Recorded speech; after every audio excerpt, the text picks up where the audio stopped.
শুধু বুঝলাম মেয়েরা পুতুল, তাদের মাথার উপর ছায়া নামক সিদ্ধান্ত চাপিয়ে দেওয়ার মেশিনরূপী মানুষ থাকে। এই দেখ, বিয়ের আগে আমার মা নামক ছায়া আমার ইচ্ছের বিরুদ্ধে একজনের সাথে বিয়ে দিয়ে দিল। এখন আমাকে সেই সংসার বাঁচাতে নিজেকে বিলিয়ে দিতে হবে, নয়তো স্বামী অন্য নারীতে আসক্ত হয়ে যাবে। এখানে আমি সেই সিচুয়েশনের জন্য প্রস্তুত নই। তবুও আমার ইচ্ছে কি এসে যায়, সংসার বাঁচাতে হবে তো। আমাদের চাওয়া পাওয়া সব ছুঁড়ে ফেলে স্বামীর চাও মেটাতে হবে, এটাই। কথাটা বলে আর দাঁড়ালো না। ওয়াশরুমের দিকে যেতে যেতে মলিন কণ্ঠে বলে, ছোটবেলায় লুডো খেলতাম, আমার গুটি খেয়ে নিলে আমি কাঁদতাম।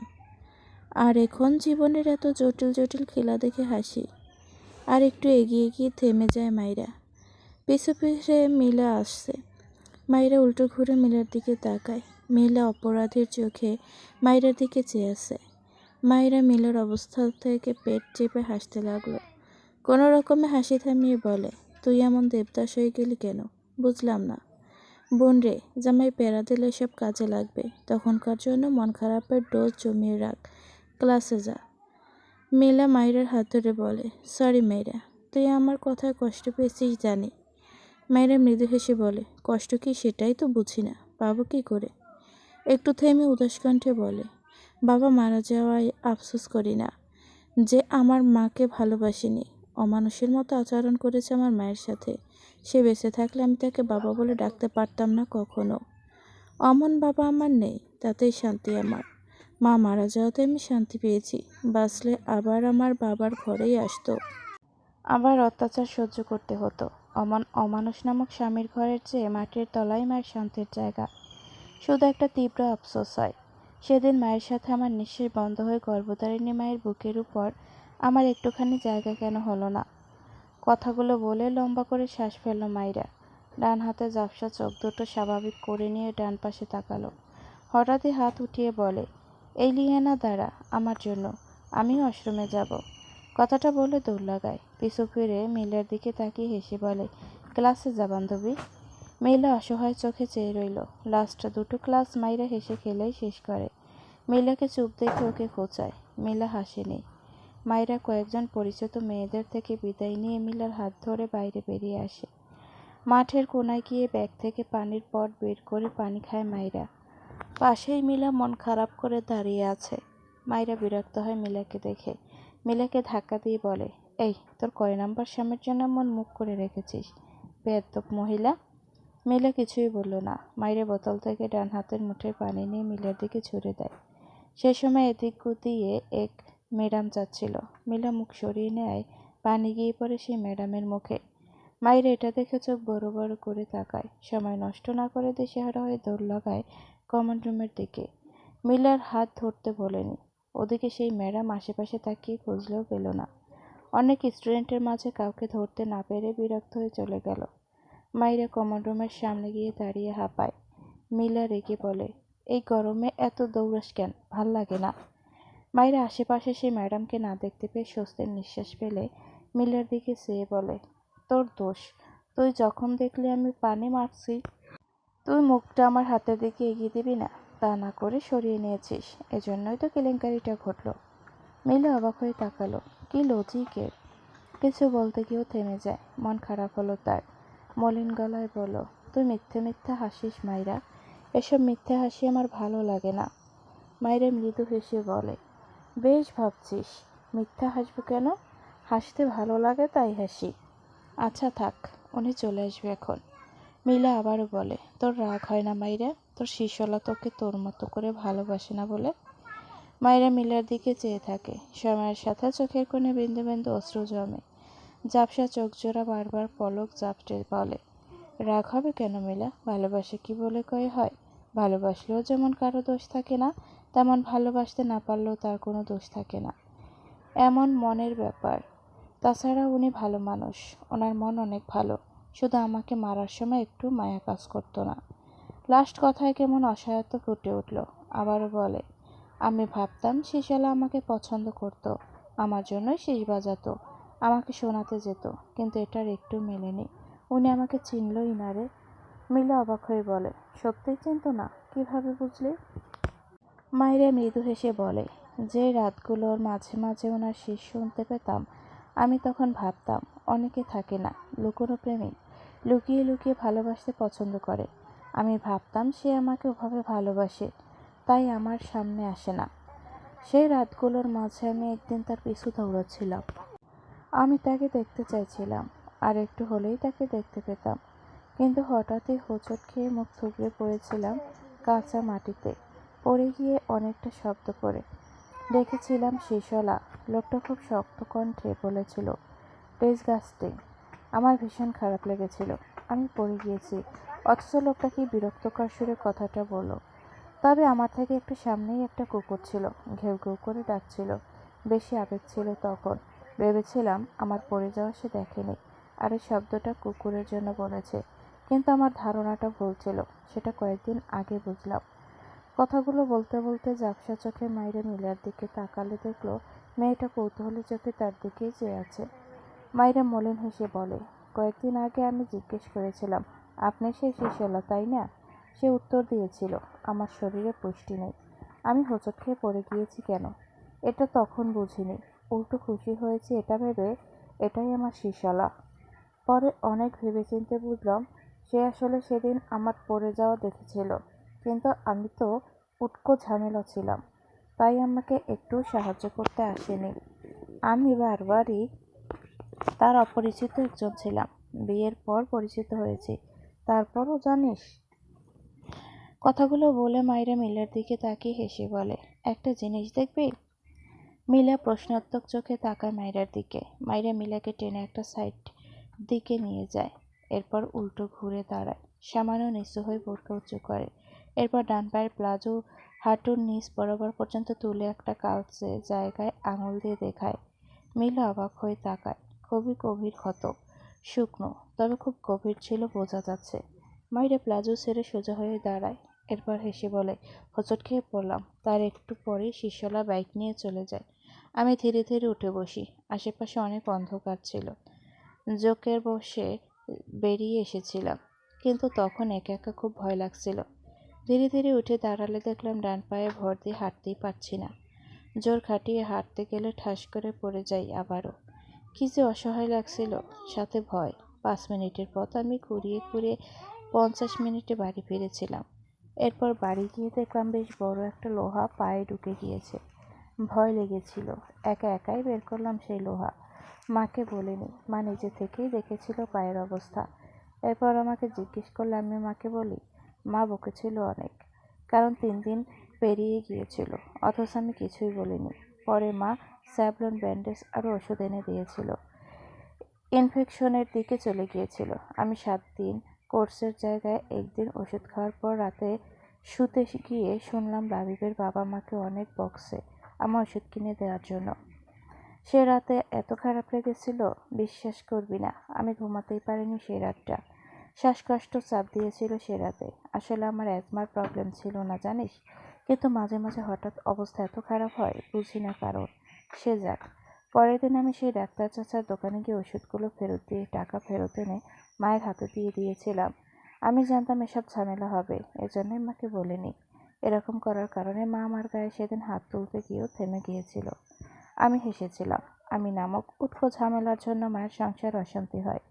পরে মা আবার ওষুধ এনে আমাকে জোর করে খাইয়ে খাইয়ে কোর্স কমপ্লিট করেছিল। মিলা ভেজা চোখে মাইরার দিকে চেয়ে রইল। মাইরা ঝাপসা চোখ জোড়া নিচে নামিয়ে মলিন গলায় বলে, আমি হোঁচট খেয়ে পড়ে গিয়েছিলাম, আর শিশলা আমায় দেখেও ফেলে রেখে চলে গিয়েছিল। একবারও আমার দিকে তাকায়নি। কথাটা বলে থেমে মাইরা কান্নার শব্দ করে বেরিয়ে আসতে চায়। মাইরা চোখ বুজে বেশ কসরত করে কান্না গিলে নিজেকে সামলায়।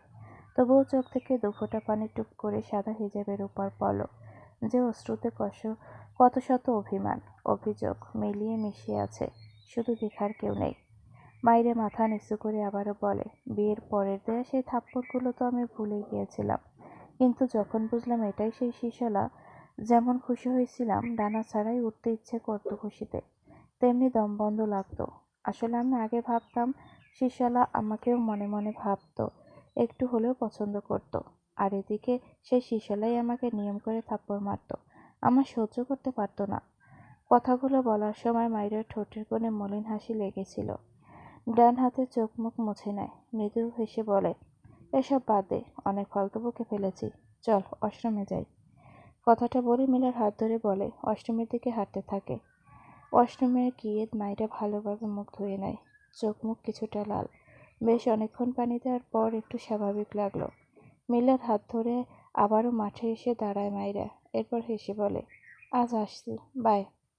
মিলা কিছুই বলল না। মাইরা মিলাকে এমন পাঁচমুখ করে থাকতে দেখে দু হাতে দু গাল দুদিকে টেনে বিরক্ত হয়ে বলে, হাসতে পারিস না? এমন পেঁচামুখ মানুষদের দেখলে আমার মেজাজ খারাপ লাগে। মিলা তবু হাসল না।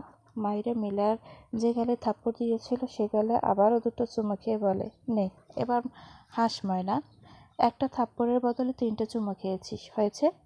মিলাকে একইভাবে চেয়ে থাকতে দেখে আরও দুটো চুমু খেয়ে বলে, এইবার না হাসলে তোর খবর আছে। একটা থাপ্পড় মেরে 5 আঙ্গুল ফিরিয়ে দিয়েছি। জীবনে জামাইকেও একটা চুমু খাইনি, তোকে খেলাম। মানসে আমাদের লেসবিয়ান পদবি দেওয়ার আগে হাস বেয়াদব সেমরি। এ পর্যায়ে মিলা নাচাইতে হেসে ফেলল। মাইরাও হাসল। বিশ্বজয়ের হাসি হেসে মিলাকে বাই বলে মেন গেটের দিকে এগিয়ে যায়। প্রায় সবাই বেরিয়ে গিয়েছে, মাঠে একদম ফাঁকা বলা যায়। মাইরা আবারও পিছু ফিরে হাত নেড়ে মিলাকে টাটা বলে। মিলা মলিন মুখে তাকিয়ে রইল মাইরার পানে, চোখের কোণে কেন যেন পানি জমল।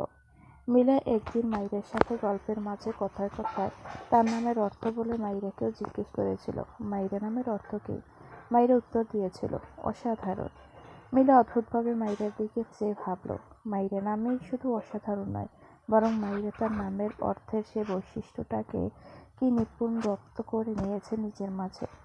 এই যে বাস্তবেও মাইরা অসাধারণ একটা মেয়ে, যে মেয়ে বুক ভরা কষ্ট নিয়ে হাসে, শুধু হাসেই না, অন্যকে হাসতে মেতে থাকে, যেন তার কাঁধে দায়িত্বকে গছিয়ে দিয়েছে। মিলা বোধহয় মাইরার হাসি তার কখনো মন খুলে হাসতে পারবে না। সে জেনে গেছে মাইরার হাসিতেই শত শত দুঃখ ঝরে পড়ে, শুধু মানুষটা দেখতে পায় না, কারণ মাইরা খুব যত্নে তা লুকিয়ে রাখে। মাইরা গেটের দিকে তাকালে দেখলে ইরফান আসছে। তাকে দেখে দাঁড়িয়ে পড়েছে। মাইরা পায়ের গতি বাড়ায়, ঠোঁটের কোণে স্বচ্ছ হাসি ফুটে ওঠে। যার প্রতি এত এত অভিযোগ, তাকে দেখেই মনের কোণে সুখ উকি দেয়। কি অদ্ভুত! মাইরা ইরফানের দিকে চেয়ে মুখ হেসে লেপ্টে মৃদু গেয়ে ওঠে, সখা তোমারে বাঁধিব, তোমারই থাকিব, বাসিব ভালো শুধু তোমারে। মাইরা ইরফানের সামনে গিয়ে দাঁড়ালে ইরফান মাইরার দিকে তাকায়। মাইরা মৃদু হেসে তার দিকে তাকিয়ে আছে। ইরফান ডান হাত মাইরার মুখে দিয়ে মৃদুস্বরে জিজ্ঞেস করে, এত ঘামলে কিভাবে? মাইরা ইরফানের কথায় মুখ টিপে হাসে। মুখে এত পানিকে এই লোক ঘাম বলছে? অতঃপর স্বাভাবিক হয়ে বলে, এটা পানি, ঘা। মাইরার কথা থেমে যায়। তখন যে ম্যাডামের মুখে পানি পড়েছিল তাকে দেখে মাইরা দ্রুত ইরফানের পিছনে লুকিয়ে পড়ে। ইরফান বুড়ো কুঁচকে পিছু ফিরে মাইরার দিকে তাকায়, বিরক্ত হয়ে বলে, কি প্রবলেম? মাইরা দেখলই ম্যাডাম উল্টো দিকে চলে গিয়েছে। এটা দেখে মাইরা স্বস্তির নিঃশ্বাস ফেলল। ইরফানের দিকে চেয়ে মেকি হেসে বলে, কিছু না, টেস্ট করছিলাম আপনি আমাকে খুঁজে পান কিনা। ইরফান বিড়বিড় করে, স্টপ ইট। মাইরা কিছু একটা মনে পড়তে ইরফানের দিকে চেয়ে হঠাৎই শব্দ করে হেসে দেয়। ইরফানের স্টুপিড কথাটা শুনেই মূলত তার মনে পড়ল কথাটা গতকাল বাড়ি থেকে আসার আগে লাবিব তাকে বলেছিল, আপুই খুবই ডুলাবাই স্টুপিড বয়। মাইরা অনেক ভেবেচিন্তে বের করেছে স্টুপিডকে লাবিব টুপিড বলেছে, আর শিখেছেও এই লোকের থেকে। ইরফান মাইরার দিকে চেয়ে চোখ ছোট ছোট করে বলে, হোয়াট? পাগলদের মতো হাসছো কেন ইডিয়েট? মাইরা বিরক্ত চোখে তাকালো ইরফানের দিকে। এখন এই লোকের জন্য হাসাও যাবে না, অসহ্য লোক একটা। মাইরা লাবিব আর মায়ের কথা মনে পড়ল, ইনোসের ফেস বানিয়ে বলে, আমাকে আবার কবে গ্রামে নিয়ে যাবেন? ইরফান বিড়বিড় করে, ডিসগাস্টিং, শালার বউ হলে। মাইরা চোখ ছোট ছোট করে বলে, কি বললেন? ইরফান গলা ঝেড়ে বলে, নাথিং। মাইরা আবারও জিজ্ঞেস করে, নিয়ে যাবেন? ইরফান বিরক্ত কণ্ঠে বলে, নো, এসব ভুলে যাও। কথাটা বলে মাইরার হাত ধরে তার গাড়ির দিকে এগিয়ে যায়। মাইরার মন খারাপ হলো। ভুলে যাবে কি করে? পরিবার আবার ভোলা যায় নাকি? ঘাড় বাঁকিয়ে একবার ইরফানের দিকে তাকায়, এরপর দৃষ্টি ঘুরিয়ে সামনে তাকায়, ছোট একটা চাপ্পা শ্বাস ফেলে। রাত তখন 12টার কাছাকাছি। মাইরা মন খারাপ করে বেডের উপর বসে আছে। তার মনের কোণে এক রাতের স্মৃতি ভেসে ওঠে। মাইরা যেদিন প্রথম একটি গানের সাথে সাথে শীষের শব্দ পেয়ে বাড়ি থেকে বেরিয়ে এসেছিল, আজও সেই প্রথম দিনের গানের সুরে শীষ শুনতে পেয়ে বেরিয়ে আসে। আশেপাশে তাকিয়ে বারবার ডাকে, শীষওয়ালা বলে। এই তো এখনও শুনতে পাচ্ছে শীষওয়ালা। মাইরা আবারও কিছুটা শব্দ করে ডেকে ওঠে, শীষওয়ালা। তখনই থেমে যায় সেই শীষ। কয়েক মুহূর্ত পেরিয়ে যেতেই আড়াল থেকে একটি অবয়ব বেরিয়ে আসে, মাইরের থেকে অনেকটা দূরত্ব। অন্ধকারের মাঝে মাইরা তেমন দেখতে না পেলেও বুঝলো কোনো এক যুবক। মাইরা পিছন থেকে একটু বুঝলো না লোকটাকে। হঠাৎই লোকটা শীষ বাজানো স্টার্ট করে। মাইরা স্তম্ভিত হয়, হাত পা শিরশির করে। লোকটি বাইকে উঠে পড়ে। মাইরা অস্ফুট স্বরে আওড়ায়, শীষওয়ালা। লোকটি এখনও শীষ বাজায়, বাইকের সামনে দু হাত রাখে। মাইরা এবার শব্দ করে ডেকে ওঠে, শীষওয়ালা। লোকটির সাথে সাথে গম্ভীর গলায় বলে ওঠে, ইয়া। কথাটা বলে আর এক মুহূর্ত দাঁড়ায় না, তৎক্ষণাৎ বাইক স্টার্ট দিয়ে হাওয়ায় মিলিয়ে যায়।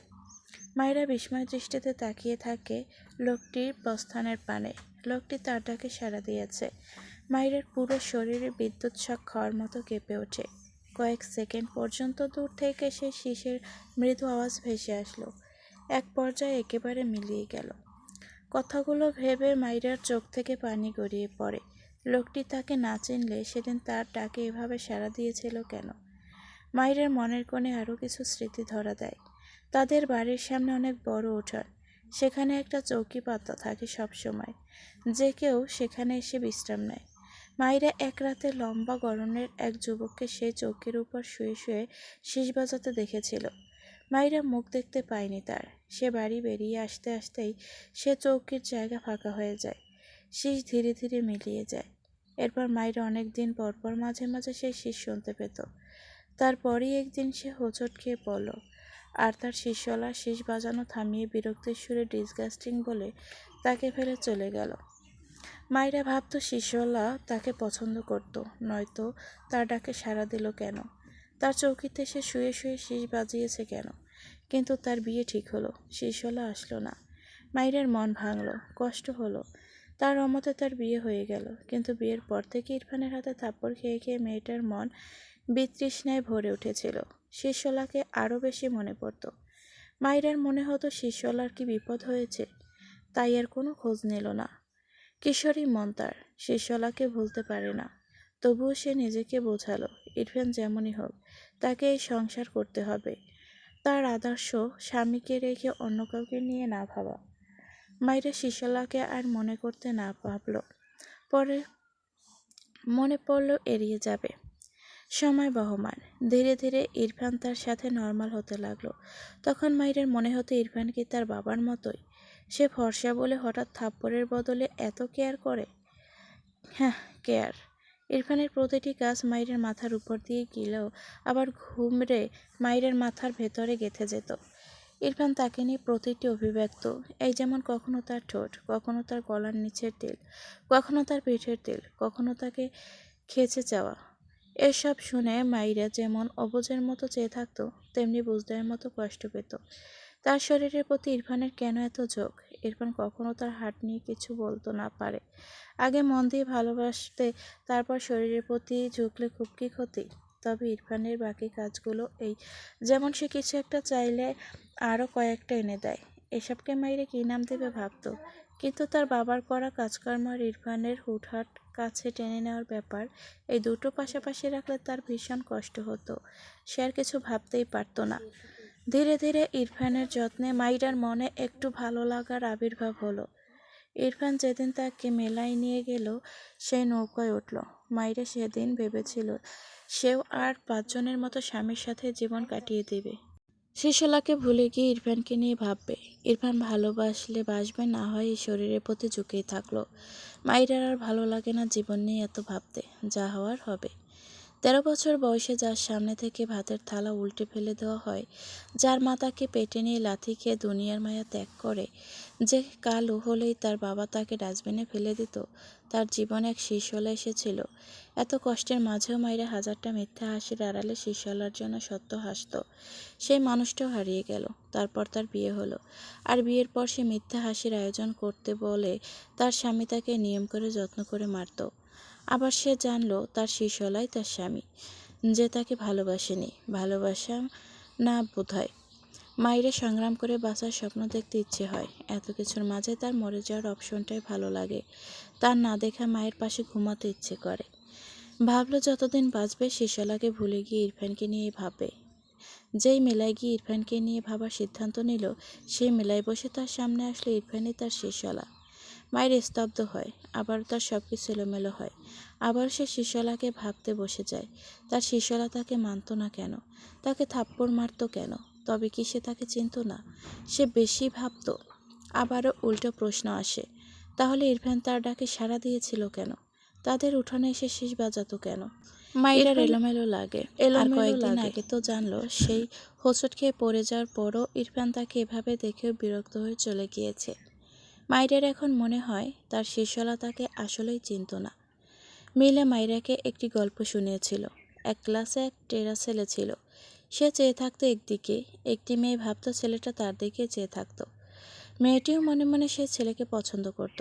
আর ছেলেটার দিক থেকে একটু ইঙ্গিত পেয়ে মেয়ে তো আকাশের তারা হাতে পাওয়ার মতো খুশি হয়। ছেলে তার কাছে নিজে থেকে আসে না বলে মেয়েটি নিজেই ছেলেটিকে গিয়ে তার মনের কথা জানালে ছেলেটি বলে সে তো মেয়েটিকে কখনো দেখেইনি, একবারও তাকায়নি। মেয়েটি একদম পারফেক্টের টেরায় থেকে স্যাকাটেরা হয়ে গেল। মাইরা কথাটা ভাবতে হেসে ফেলল, কিন্তু একটু পরে তার মুখ থেকে হাসি মিলিয়ে যায়। এই কাহিনীর মতোই তার জীবনে এক কাহিনী ঘটে গিয়েছে তার শিশলার সাথে। হয়তো শিশলা তাকে চিনতই না, সে একটু বেশিই ভাবত। না চাইতেও মাইরের মনে অভিমান জমে, আর অভিযোগ। ইরফান কেন তার বাড়ির উঠোনে, বাড়ির আশেপাশে গিয়ে শীষ বাজাতো? কেন তার ডাকে সাড়া দিয়েছিল? আবার কেনই বা তাকে ফেলে চলে গিয়েছিল? তার খাতা ভর্তি শুধু ইরফানকে নিয়ে অভিমান, অভিযোগে ভর্তি। আবার মাঝে মাঝে মনে হয়, না, তার অভিযোগ ভাগ্যকে দেওয়া উচিত। ইরফান তাকে ভালো নাই বাসতে পারে, এর জন্য সে তার প্রতি অভিযোগ কেন রাখবে? কিন্তু তার ডাকে ইরফানের সাড়া দেয়, একটু হলেও ইতিবাচক ইঙ্গিত দেয়া, এর জন্য তো মাইরেই কষ্ট পেয়েছে। তবে ইরফান কেন নির্দোষ হবে? কেন ইরফানকে অভিযোগের খাতা থেকে মুছে ফেলবে মাইরা? মুছবে না ইরফানকে অভিযোগের খাতা থেকে। কথাগুলো ভাবতে ভাবতে বেডের উপর ডান কাত হয়ে শুয়ে পড়ে। কখন যে চোখে মুখ ঘুম ধরা দেয় বুঝে পায় না। ঘুম ঘুম চোখ জোড়া বুঝে নেয়। বন্ধ চোখের কোণা ঘেঁষে এক ফোঁটা অশ্রু গড়িয়ে পড়ে। মাইরাও ঘুমিয়ে যায়, মুখে স্নান হাসি আর অশ্রু নিয়ে। ইরফান বাড়ি ফিরে রাত 1টায়। মাইরাকে বেডের উপর এলোমেলোভাবে ঘুমাতে দেখে ইরফান এগিয়ে এসে মাইরার গলার ভাঁজে হাত দিয়ে চেক করে ঘেমেছে নাকি, শরীর ঠান্ডা হয়ে আছে। মাইরাকে স্বাভাবিক দেখে সে ওয়াশরুমে যায়। একেবারে শাওয়ার নিয়ে বেরিয়েছে। এরপর উদম শরীরে মাইরার পাশে শুয়ে মাইরাকে তার দিকে টেনে নেয়। মাইরার শরীর ইরফানের ঠান্ডা বডি স্পর্শ লাগলে মেয়েটা কেমন কেঁপে ওঠে। ইরফান মাইরার গলা থেকে ওড়না সরিয়ে রাখল। মাইরার চোখে মুখে বিরক্তির ভাঁজ পড়ে। ইরফান মাইরার ঠোঁটে চুমো খায়। মাইরা বিরক্ত হয়, ঘুমের ঘরে বিড়বিড় করে, শিশলা আমায় ভালোবাসে না। ইরফান মাইরাকে আরেকটু তার দিকে টেনে নিয়ে গলায় মুখ গুজে মৃদুস্বরে বলে, বাসে বাটফ্লাওয়ার। বেশ কিছু সময় পর মাথা তুলে মাইরের ঘুমন্ত মুখপানে চেয়ে ঠোঁট বাঁকিয়ে বলে, তোমার শিশলার ভালোবাসাময় সিংহাসনে আমার বাটফ্লাওয়ার রাজত্ব করে। মাইরা সকাল সকাল উঠে ইরফানের জন্য 1 কাপ ব্ল্যাক কফি বানিয়ে এনে সেন্টার টেবিলের উপর রেখে দিয়েছে। ইরফান ঘরে নেই, মাইরা রান্নাঘরে গিয়েছে, একেবারে বানিয়ে এনেছে। আজ অনেকদিন পর করলা পেয়ে মেয়েটা খুব খুশি। করলা, লবণ, মরিচ এর 2টো বাটি সেন্টার টেবিলে রেখে সোফায় বসেছে মাইরা। লবণ মরিচের গুঁড়ো একসাথে মিশিয়ে করলা তৃপ্তি করে খায় মেয়েটা। কিছু সময় পর ইরফান ঘরে প্রবেশ করে সরাসরি ওয়াশরুমে যেতে গিয়েও মাইরাকে দেখে থেমে যায়। মাইরা খুব মনোযোগ সহকারে করলা খেতে ব্যস্ত। ইরফানের মুখ বিকৃত হয় খানিক। মাইরা মুখ ভর্তি করলা চিবোতে চিবোতে ইরফানের দিকে তাকিয়ে ইরফানের এক্সপ্রেশন দেখে বুড়ো কুঁচকে তাকায়। টেবিলের উপর আরও 4টে করলা একটি বাটিতে রাখা। দ্রুত সেই বাটি হাতে নিয়ে 2 হাতে ডেকে নিল। মুখের টুকু শেষ করে ইরফানের দিকে চেয়ে বলে, এভাবে তাকাচ্ছেন কেন? একদম এগুলো ফেলার চিন্তা করবে না, আমাকে বাবা এনে দিয়েছে এগুলো। ইরফান মাইরের সামনে এসে দাঁড়ায়, দাঁতে দাঁত চেপে বলে, এসব অখাদ্য খাওয়া কোথা থেকে শিখেছিস স্টুপিড? মাইরে মাথা উঁচু করে ইরফানের দিকে চেয়ে থাকে, মুখ বাঁকিয়ে বলে, এটা অখাদ্য নয়, এটা সবচেয়ে সুস্বাস্থ্য খাবার, বুঝেছেন? ইরফান বিরক্ত কণ্ঠে বলে, নো, এসব খাবে না তুমি, ফেলো বলছি। মাইরে হাতের বাটিটা পিছনে লুকিয়ে নেয়। ছোট বাটির কোনায় কিছু করলা ব্লেন্ড করে রাখা আছে। মাথা নিচু করে মাইরে কিছু একটা ভেবে মিটিমিটি হাসলো। তাকে ফেলতে বলে। মাইরে এবার বুঝাবে মজা। অতঃপর বসা থেকে দাঁড়িয়ে যায় সোফার উপর। ইরফান বুড়ুকুচকে তাকায়। মাইরে সোফার উপর দাঁড়ানোয় ইরফানের থেকেও বেশ লম্বা দেখায়। ইরফান বুড়ুকুচকে কিছু বলার জন্য হাঁ করতেই মাইরে বাটি থেকে বেটে রাখা করলা কিছু অংশ হাতে করে নিয়ে ইরফানের মুখে ঠুসে দেয়। ইরফান চোখ বড় বড় করে তাকায়। মাইরে কার কে পায়। করলার বাটি শক্ত হাতে ধরে সোফার উপর থেকে এক লাফ দিয়ে দৌড়ে লাগায়। ইরফান কেসে ওঠে, মুখ থেকে তরল অংশ ফেলে দেয়। মাইরের দিকে রেগে তাকায়। মারা দৌড়ে গিয়ে দরজার আড়ালে দাঁড়িয়ে ইরফানের দিকে তাকায়। ইরফান সমানে কাশছে। তরল হাওয়ায় গলার ভেতর কিছু অংশ চলে গিয়েছে। মাইরাকে ধরার জন্য এগিয়ে যেতে গিয়েও পিছিয়ে এসে সোফায় বসে। কি জঘন্যই করলা, এই স্টুপিডকে তো সে পরে দেখে নিবে। মাইরা ইরফানের এক্সপ্রেশন দেখে চলে যেতে চেয়েছিল, কিন্তু ইরফান কিভাবে কাশতে দেখে মাইরার মুখ থেকে হাসি মিলিয়ে যায়। দ্রুত দরজা ঠেলে ভেতরে এসে বেডের উপর থেকে কয়েকটা চকলেট এনে ইরফানের সামনে দাঁড়ায়। ব্যস্ত হাতে চকলেট ছিঁড়ে ইরফানের মুখের সামনে ধরে বিচলিত কণ্ঠে বলে, এটা খেয়ে নিন, তাহলে আর খারাপ লাগবে না। ইরফান মুখের সামনে হাত নিয়ে আবারও কয়েকবার কেশে নিল, মাইরার দিকে তাকিয়ে। এরপর মাইরার হাত ধরে টেনে তার পাশে বসিয়ে দেয়। মাইরার হাত থেকে চকলেট নিয়ে সত্যি সত্যি মুখে পড়ল। এটা আসলেই প্রয়োজন। যে জঘন্য খাবার মুখে পড়েছে, এর রেশ না কাটলে বমি হয়ে যাবে নিশ্চিত। মুখের চকলেটটুকু চিবিয়ে গিলে নেয়। এরপর কিছুটা রেগে বলে, এসব বাদরামি অফ করবে না তুমি? মাইরা মাথা নিচু করে ঢোক গিলে মিনমিন করে বলে, সরি। বেশ কিছুক্ষণ পেরিয়ে যাওয়ার পরও ইরফানের কোনো রেসপন্স না পেয়ে মাথা তুলে তাকালে দেখলো ইরফান তার দিকে চেয়ে আছে। মাইরা জিভ দিয়ে ঠোঁট ভিজিয়ে বলে, দেখুন, আপনি যেমন সিগারেট খান, আমি তেমন করলা খাই। এই দুটোর মধ্যে অখাদ্য আপনার ফেভারিট সিগারেট আর আমার করলা। শরীরের জন্য খুবই ভালো খাবার, শরীরে পুষ্টি দেয়, আর আপনার সিগারেট তো হাট পুড়িয়ে দেয়। তাহলে কোনটা অখাদ্য হলো আপনিই বলুন। ইরফান চোখ ছোট ছোট করে তাকায় মাইরার দিকে। মাইরা একটা যুক্তিগত উত্তর দিতে পেরে মনে মনে বেশ প্রফুল্ল হয়। ইরফান টেবিলের উপর থেকে গ্লাস ভর্তি পানি নিয়ে মাইরার সামনে ধরে বলে, মাউথ ওয়াশ করো। মাইরা কৌতূহলী চোখে চেয়ে বলে, কেন? ইরফানের গম্ভীর স্বরে সহজ উত্তর, আমি বলেছি তাই। মাইরা কথা বাড়ালো না, এমনিতেও তার পানির পিপাসা পেয়েছে। ইরফানের হাত থেকে গ্লাস নিয়ে পানি খেয়ে গ্লাসটি টেবিলের উপর রাখলো। এরপর ডান হাত উঠিয়ে ঠোঁটে লেগে থাকা পানি মোছার জন্য হাত উঠাতে নিলে ইরফান টান মেরে মাইরাকে তার কোলে বসায়। কোনো কথা ছাড়াই মাইরের 2 হাত পিছনে নিয়ে তার 2 হাতের মাঝে বেঁধে মাইরা ঠোঁটজোড়া আঁকড়ে ধরে। বেশ কিছু সময় পর ইরফান মাইরাকে ছেড়ে দেয়। মাইরে মাথা নিচু করে রেখেছে। ইরফান ডান হাতের বুড়ো আঙুলের সাহায্যে মাইরার ভেজা ঠোঁট মুছে দেয়। মাইরার সামনে হেলে পড়া চুলগুলো পিছন দিকে নিতে নিতে গম্ভীর গলায় বলে, সিগারেটে হাত পুরানোর back date version, but you. বলতে গিয়েও থেমে গেল মাইরার দিকে তাকিয়ে। মাইরা পিটপিট করে চেয়ে আছে ইরফানের দিকে। ইরফান ইংলিশ শব্দগুলো গুটিয়ে রাখলো জিহ্বার ভাঁজে। এরপর মাইরাকে কোলে নিয়ে বেডের দিকে যেতে যেতে আবারও গম্ভীর গলায় বলে, তুমি হাত পুরানোর আপডেট ভার্সন। এরপর মাইরাকে বেডে বসিয়ে কিছুটা রেগে বলে, আর একবার সোফায় বসতে দেখলে থাপ্পড় দিয়ে সব দাঁত ফেলবো তোমার, স্টুপিড।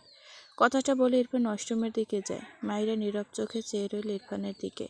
ইরফানের কথাটা বোঝার চেষ্টায়। ভাবলো এটা নিয়ে পরে ভাববে।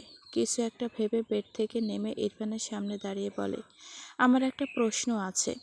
ইরফান বুড়ুকুচকে তাকায় মাইরার দিকে। মাইরা জিভ দিয়ে ঠোঁট ভিজিয়ে বলে, আপনি আমাকে সত্যিই চিনতেন না? ইরফান তার সামনে মাইরাকে দেখে থেমে যায়। বুড়ুকুচকে বলে, I am not interest talking about this topic. মাইরা বিরক্তি কণ্ঠে বলে, বাংলায় বলতে পারেন না? ইরফান নিজেও বিরক্ত কণ্ঠে বলে, এই টপিকে কথা বলতে আমি ইন্টারেস্ট নই, আন্ডারস্ট্যান্ড? মাইরা কপাল চাপড়ালো। এই লোকের ইংলিশ ওয়ার্ড আর এ জনমে যাবে না। আবারও বলে, আমি গ্রামে যখন হোঁচট খেয়ে পড়ে গিয়েছিলাম, আপনি এগিয়ে আসেননি কেন? ইরফান অবাক হয় মাইরার করা এই প্রশ্নে। মাইরা উত্তরের অপেক্ষায় চেয়ে আছে। ইরফান গম্ভীর গলায় বলে, থাপ্পড় খাওয়ার শখ জেগেছিল? মাইরা বোকা চোখে তাকালো ইরফানের দিকে। এটা আবার কেমন উত্তর? অবাক হয়ে বলে, মানে? ইরফান গম্ভীর গলায় বলে, it's means you are a stupid girl. Irfan কথাটা বলে মাইরাকে পাশ কাটিয়ে ওয়াশরুমে চলে যায়। মাইরা বিরক্ত চোখে ইরফানের দিকে চেয়ে রইল। ইরফানের মতো গম্ভীর গলায় অ্যাক্টিং করে, ইউ আর এ কন্ট্রারি 1 নম্বর দাদা। মাইরের কথা শুনে ইরফান পিছু ফিরে তাকিয়ে রেগে বলে, হোয়াট? মাইরা থতমত খেয়ে তাকায়। সে আস্তে বলতে চেয়েছিল, জোরে হয়ে গিয়েছে। মাইরা কাঁচুমাচু হয়ে দাঁড়িয়ে থাকে। ইরফান কিছুই বলল না। ওয়াশরুমের দরজা আটকে দেয়। মাইরাও স্বস্তির নিঃশ্বাস ফেলে। এরপর এগিয়ে গিয়ে চেয়ার টেনে বসলো মাইরা। নোট করার জন্য যে কাগজগুলো কাজে দেয়, তার মাঝে থেকে একটা ছোট্ট লাল কাগজ নিয়ে সেখানে লিখল, সিগারেটের হাট পুরানোর ব্যাক ডেটেক ভার্সন, বাট তুমি হাট পুরানোর আপডেট ভার্সন, স্বীকারোক্তিতে শিশওয়ালা। লেখাটা লিখে মাইরা অনেকক্ষণ চেয়ে রইল লেখাটার দিকে। বোঝার চেষ্টা করছে কথার অর্থ। বেশ অনেকক্ষণ চেয়ে থাকার পর কথার অর্থ বোধহয় বুঝল। না চাইতেও ঠোঁটের কোণে হাসি ফুটল। কখন যে চোখ থেকে দুফোঁটা পানি গাল বেয়ে গড়িয়ে পড়ে মাইরা টের পায় না। হাতের কাগজটি বইয়ের ভাঁজে আলতো হাতে রেখে দেয়। টেবিলের উপর মাথা রেখে চোখ বুজে নেয়। সেই রাতের কথা মনে পড়ে, যেদিন দাদিমা তাকে সাজিয়ে দিল। ভীষণ ভয় পাচ্ছিল সে। মাইরার আবারও কান্না পায়। মাইরা বারবার বলেছিল সে ছোট। সে নিজেকে কেন ছোট দাবি করছিল? এইটুকু কি ইরফান বোঝেনি? মাইরার খারাপ লাগে। ইরফানের বলা কথাটি অস্পষ্ট শুনেছিল, you are my favourite dish. মাইরার চোখ থেকে পানি গড়ায়, বিড়বিড় করে, মেয়েরা তো রেপিস্টদের কাছেও ফেভারিট ডিশ হয়। কথাটা বলে মাইরা বেশ কিছুক্ষণ চুপ থাকে। এরপর আবারও বিড়বিড় করে, আমি আপনার ফেভারিট ডিশ হওয়ার আগে হৃদয়ের টুকরো হতে চাই শিশলা। লাস্ট লাইনটা বলতে বলতে চোখের কোণ ঘেঁষে পানি গড়িয়ে পড়ার সাথে সাথে ঠোঁটের কোণে এক স্নিগ্ধ হাসি ফুটে ওঠে। রাত বাজে 11টা। মাইরা পড়ার টেবিলেই বসে আছে, কিন্তু পড়ায় তার মন বসছে না। বারবার মিলার বলা কথা মনে পড়ছে। মাইরা তার নোট করার ছোট্ট কাগজের লেখাটি লিখল, ছেলেরা মৌমাছির মতো, এক ফুলে মধু না পেলে মধুর সন্ধানে আরেক ফুলের উপর গিয়ে বসে। লেখাটি উপরে বেশ কিছুক্ষণ তাকিয়ে রইল। চোখ থেকে টুপটুপ করে দুফোঁটা পানি কাগজটির উপর গড়িয়ে পড়ে। মাইরা হাতের কলম দিয়ে লেখাটি কালো কালির আবরণে ঘষতে থাকে। পুরো লেখাটি একদম কালো কালির নিচে চাপা পড়ে গেলে মাইরা বসা থেকে দাঁড়িয়ে এগিয়ে গিয়ে কাবাডে এক সাইডে রাখা তার কাপড়গুলোর মাঝ থেকে ইরফানের দাদির দেওয়া শাড়ি ব্লাউজ সব বের করে। একা একাই শাড়ি গায়ে জড়ায়। ইরফানের দাদি যেভাবে পরিয়ে দিয়েছিল একদম সেভাবেই পরল, বেশ খোলামেলাভাবে। পুরো শাড়ি পরা শেষ হলে আয়নায় নিজের অবয়ব দেখে চোখ থেকে পানি গড়িয়ে পড়ে। দুহাতে চোখ মুছে নেয়। এরপর শাড়ির সাথে ম্যাচ করে ঠোঁটে হালকা লাল লিপস্টিক দেয়, আর চোখে কাজল। আর কিছুই করল না। বারবার চোখ বিঁধছে। মাইরা বড় করে শ্বাস নিয়ে নিজেকে সামলায়। মায়ের আয়নার সামনে থেকে সরে এসে এক সাইডে দাঁড়ায়। তখনই দরজা ঠেলে ইরফান ভেতরে প্রবেশ করে। মায়েরা ইরফানের দিকে তাকালো না, মাথা নিচু করে দেয়াল ঘেঁষে দাঁড়িয়ে রইল। ইরফান খুব স্বাভাবিকভাবেই ঘরে প্রবেশ করে, তবে মাইরাকে দেখে স্তম্ভিত হয়। তার পা থেমে যায়।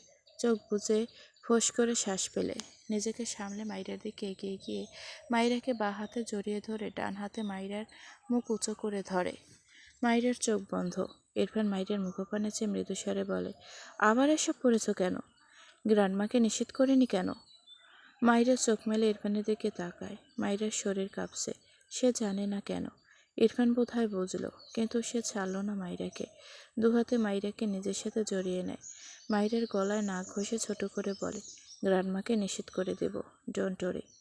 মাইরা টুক গেলে মিনমিন করে বলে, দাদিমা পরিয়ে দেয়নি, আমি নিজেই পড়েছি। ইরফান মাইরার কথা শুনে অবাক হয়ে তাকায় মাইরার দিকে। মাইরা টুক গিলে নেয়। ইরফান মাইরাকে আবারও জড়িয়ে ধরে, ঠোঁট বাঁকিয়ে সূক্ষ্ম হাসে। মাইরা হাঁসফাঁস করে। তার স্বভাব সুলভ বলে ওঠে, ছাড়ুন। ইরফান বিরক্তি হলো। একে কি করা উচিত? মাইরাকে ছেড়ে রেগে বলে, স্টুপিড, নিজেই সব খুলে আসবে, আবার ছাড়ুন ছাড়ুন করবে। মাইরা মাথা নিচু করে নেয়। সে তো চাইল অনেক কিছু, ইরফান মাইরাকে কোলে তুলে নিয়ে দাঁতে দাঁত চেপে বলে, ছাড়বো না, আন্ডারস্ট্যান্ড? মাইরা আবারও ভয় পায়। ইরফান মাইরাকে বেডে শুইয়ে দিয়ে তার পরনের ব্লেজার খুলে ফেলে। শার্ট খুলতে নিলে মাইরা টোপ গেলে দ্রুত বেড থেকে নেমে দাঁড়ায়। ইরফান রেগে তাকায় মাইরার দিকে। মাইরা অসহায় চোখে তাকায়। ইরফান অপর পাশ দিয়ে মাইরার কাছে আসতে নিলে মাইরা চেঁচিয়ে ওঠে, মা, আমার পেট ব্যথা, আমি পানি খাবো। ইরফান ততক্ষণে মাইরার সামনে এসে দাঁড়িয়েছে। তীক্ষ্ণ চোখের চেয়ে গম্ভীর গলায় বলে, কোথায় ব্যথা? মাইরা মিনমিন করে বলে, পেটে মাথা ব্যথা। ইরফান বুড়োকুচকে বলে, হোয়াট? মাইরা জিভে কামড় দেয়। টেনশনে ভুলভাল বলে ফেলছে। আমতা আমতা করে বলে, পেটে পেটে, আমি ঘুমাই। ইরফান শাড়ির ভাঁজের নিচে পেট বরাবর হাত রেখে মাইরা কেঁপে ওঠে। থেমে থেমে বলে, কি করছেন?